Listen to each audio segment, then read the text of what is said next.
So if, for Yes. example, I give one problem statement to them, right? They should not right away just pick the sketch pen and start writing it down, or open a Figma and write all those things down. People have started using AI as their first brain. Yes. They don't use it as their second brain, and that's the problem we are getting into. Don't you think if we solve the UI, if you solve the UX, if we solve delight, if we solve micro interaction, is it not equivalent to better CSAT? And better CSAT is equivalent to people saying and talking that this is a really good app, it gives me dopamine and all that. Is Yep, it not definitely. interconnected? Hi everyone, my name is Simran Pandit and I'm a product designer at ThoughtSpot and welcome back to Framework.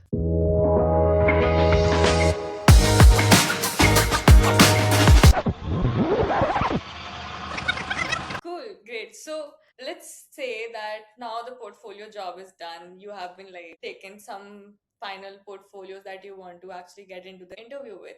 So for many designers, it's the real challenge which begins with this another round, which is called a whiteboarding round. Back then even I was like kind of scared with whiteboarding round, and I feel like a lot of students still are a little scared with whiteboarding. So it's probably one of the most intimidating parts of the interview process, and also the least understood as well, I would say. So why don't we let's unpack what interviewers or recruiters are actually looking for in a candidate, and how they should approach it for a whiteboarding challenge. How does it start and how it should be started by a designer? Sure. I'll just start with the basics. So, a lot of people will think that, okay, I have already shared my portfolio and I have already had a portfolio round. Why am I having a Yes. whiteboarding round? Right. So, I'll talk about why is it important. So, when you show a portfolio, that work is a work of a engineer, a designer, and a Yes. PM. So it's a cumulative work, right? When it goes to prod, you are not coding, right? An Yeah. engineer is coding, right? When there is some edge cases definement and all that done, that is by PM and you, of course. But all three of you actually have taken some or the other decisions to actually come up with that solutioning, right? But when you are whiteboarding, a recruiter or me, I'm talking to one Yeah. brain. And that's why whiteboarding is important. That's a good catch. That is only going to be you as a designer. No one else. Yeah, Right. exactly. Yeah. So, and then I'll talk about what is the first thing I hope they do when they start. So, if, for example, I give one problem statement to them, right? They should not right away just pick the sketch pen and start writing it down, or open a Figma and write all those things down. I would want them to push back, or want them to ask me a lot of Right. questions before actually Yes. starting, right? If they are actually reaching for a marker or reaching for a Figma straight away, then it's a red flag for me, because they are not even asking me questions. How will they solve the other problem? That is the curiosity I would like to have for them, like why, what is it, who's the user, Yeah. all that you have to Exactly. ask. So that's the first thing I would Yep. see. Because when you are thrown with a problem statement, you should ask the nuances in it, right? How would you know? How would you approach? Your Yeah, approach yeah, would start with those why and yeah. what's, right? For example, there when we are doing it, right? When we are working on a project or anything like that, we get the data and everything from maybe PMs and this and that. It's very important for a designer who's in the interview to understand that for them, the PM, the developer, and everything is you, the recruiter. So they should ask all these questions that they'll probably be asking to them, to you only, and it's very important at that moment of time. Yeah, I'll talk to you about the right signals in the right mindset. So a designer should be very transparent when he's in whiteboarding session. Why? Because if, for example, I've given a problem statement, there could be different scenarios, or maybe different personas which you Yes. have to work on. I'll give you one example because it becomes Yeah. a little gyan. So if I give you a problem statement that you have to design, or you have to redesign a office for a company, and the company has some 10,000 employees, out of which 10% will be disabled Hmm. people. How will you design it? You come up with personas. Now, disabled could Yeah. be anything, Yeah. right? Visually Anything. impaired, people who Yeah. cannot hear, people who can't walk, right? All that. So I am expecting that designer to tell me that, okay, I will not be able to solve all three right now. I will be only able to solve visual impaired for now. Are you okay Okay. with that? Right? So that kind of transparency is what I need. And this is one example I'm Got it. giving. And second example is, imagine me as a PM and as a tech person, because you are a designer in that room and I'm a recruiter. Take me as your stakeholder. You have to collaborate. You can't just work in silos. And that's another red flag, Hmm. Right. right? So ask so many questions. Maybe I will change something. I'll become a PM and I'll say, no, I can't do this. I can't do this in this time. So that the framework which even whiteboarding has, right, that will break because that person has memorized it. So that person will not be able to answer it if I break it in Right. that moment. That no, will not be able to do it. To tell me how will you do it? What scope cuttings will you do? Right. So in that way I will be able to understand, okay, this person hasn't memorized the framework, but he has a very good understanding of the problem statement in his mind, and he's able to actually cater to whatever I'm changing the problems. He's Right. catering to that, Hmm. basis that. So that becomes my criteria of actually seeing if that person has a right mindset. Okay. So, do you expect the candidates or the designers to arrive at the right solution? Not really, not really. No, no, no, not at all. So, nobody, I don't think anybody is expecting a right Hmm. solution in that whiteboarding. And I am talking about myself. I don't see a person giving me a really big, ekdam right solution and also the end Hmm. solution of it. I'm expecting, is he thinking of behavioral science? Is he having user empathy in mind Yes. or not? Has he have that clarity which I spoke to you about, that what all user personas, what is that one user persona he will pick, right? What all edge cases will he see? Where will be that error state? What all error states will he or she will see, and he'll have to solve all that in a structured manner rather than just jumping to solutions. That is another red flag. But again, a lot of people actually keep that in mind, that okay, this is solution, I'll just make it like that, and if I just change the framework or if I change the solution in between, they get a little confused. That happens. So you always think of solving the problem and with that user empathy. Don't think it like, okay, I will design it like this. No, you will design it like this for the user. Right. Even your solution can be very different for user personas also. Definitely. Like, if I'm giving you to design a office for people, your solution will be different. But if I'm telling you to design office for disabled people, your process and solution will be Yes. different, right? So you have to think all Yeah, that. it's like what I can think of right now is like all these different themed cafes which are there around Bangalore. Everything are structured for different sort Yeah. of personas for different Yes. themes. So Yes. it's a cafe, Yes. but with different themes for different personas, right? And that's what personas actually give an impact on the solution as well, their look and feel and the functionality and everything. So that's Yeah. a great Yeah. example. True. So as you just mentioned that if in between you tweak the problem even a bit, then the designer gets confused.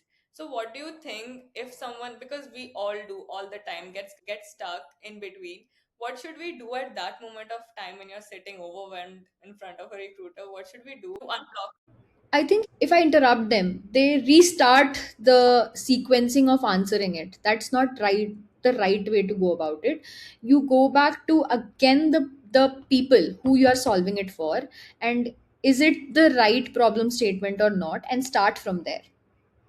Don't restart the sequence and think about it, and maybe halfway you feel like, okay, halfway the framework is nice, it's just here I have to tweak it, I will Right, tweak it makes here. sense. And then you answer it that way. And one more thing I see is that if I question something, a designer should take a pause rather than just picking up and like take a pause and think about it. And it can be behavioral also, right? Maybe you are smart and you can just think it in 2 seconds and you'll just pick it up, but you should question me back that who is it for, Yes. what is it for, Yep. what is it for, like that, what, why, so that I give you proper clarity and then you start. Because sometimes people feel everything has to be solved by me. No, right? You're not a superhuman, right? You have to collaborate. When you come to a company, you have to collaborate with people, you have to collaborate with your PM, you have to collaborate with your juniors, you have to collaborate with your seniors and engineers. So think that that recruiter is Right. that person, and ask as many as questions you can. Because sometimes people get like, okay, if I ask this question, this person will judge me. No, that person will judge you if you don't Yeah. ask that question. So please ask Definitely. that I mean, question. that's what I have, one thing that I have learned, that no question is a dumb Yeah. question. You should just ask. Yes, no question Yeah. is a dumb You know, question. like whatever you are thinking, think out loud, speak about it, so that even Yeah, the other person yeah, gets to know what you're thinking, what is your thinking process, how you're going from this A point yeah. to B point, and then get to the B solution, point. right? Exactly, exactly. Like there could be scenarios that, for example, if I say that you have to redesign something, you just start with redesigning.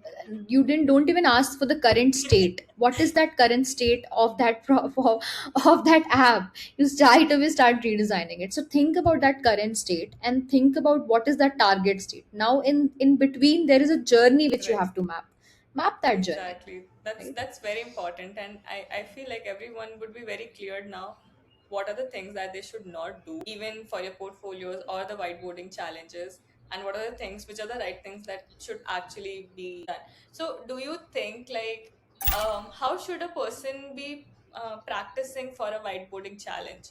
How should, for example, there's a student who's like fresh out of college, how should they be doing? Because for designers who Mm-hmm. have like worked, they still have a little bit experience and understanding about these processes, but for a student who's like literally fresh out of a college, a new grad, how should Hmm. they be preparing for such challenges? There are two, three principles I spoke about, right? One is don't solve it in the first 20 Hmm. seconds, right?